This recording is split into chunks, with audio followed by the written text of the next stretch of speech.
I'm white and 35. Non, non et non, la série Wonder Man n'est pas à mettre entre toutes les mains. Bonjour à tous, on est dans le SAV Ciné, je suis votre gars Maël Lemiel, je parle de films et de séries tous les jours. Aujourd'hui on parle de Wonder Man, en fait c'est une série qui suit donc l'histoire d'un jeune homme noir qui a des pouvoirs et dont le rêve c'est de devenir acteur de cinéma. En réalité il n'est pas tout seul, il est accompagné de son ami Trevor qui lui aussi est comédien, c'est le mandarin dans Iron Man 3 et ensemble ils vont se motiver, ils vont s'encourager pour essayer de gravir les échelons et de percer dans le cinéma. C'est une série qui a 8 épisodes, j'ai adoré, j'ai enchaîné. D'ailleurs, elle m'a rappelé les grandes heures d'une série comme Atlanta. And when did you know that you were a 35-year-old white man? Well, I've always felt different. I go to the store, the movies, and just be thinking to myself, like, why am I not getting the respect I deserve? And then it just hit me. I'm white and 35. Pourquoi? Parce qu'en fait, elle est absurde.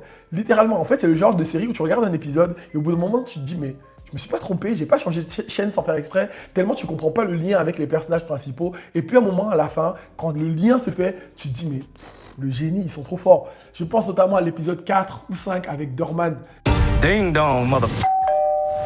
The doorman has the power to move himself Quick, go through me!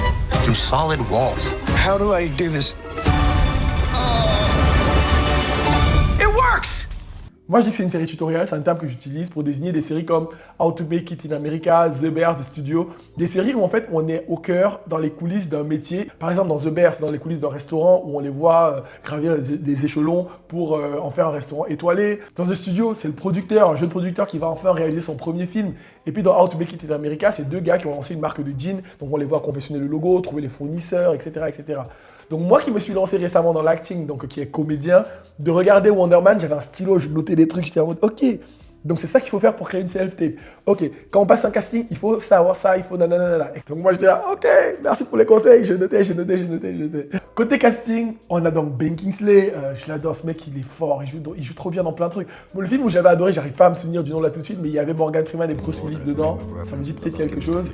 Et puis il y a Abdul-Mateen, The Get Down, Aquaman 1 et 2. Et puis il y a cet épisode iconique de The Black Mirror dans lequel il est avec Anthony Mackie et ensemble, ces deux hommes hétéros et la technologie leur fait faire des choses.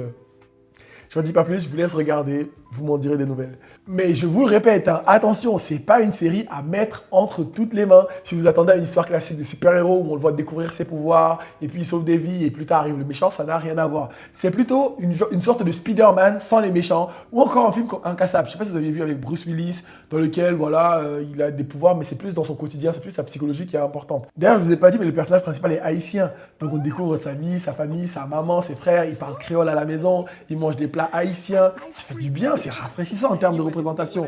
C'est pour ça que je vous dis de regarder Wonder Man. Faites-moi confiance, donnez-lui une chance pour peu que vous soyez un peu patient. Et n'oubliez pas, on est dans le SAV Ciné, donc vous pouvez toujours me laisser un audio, m'appeler, laisser un message sur le répondeur ou une voice note en DM sur Instagram. Et puis moi je vous dis, hein, c'est simple, vous vous installez confortablement, vous likez, vous commentez, vous partagez et vous enregistrez cette vidéo et on se retrouve bientôt pour un prochain épisode. Moi je vous dis à bientôt, peace!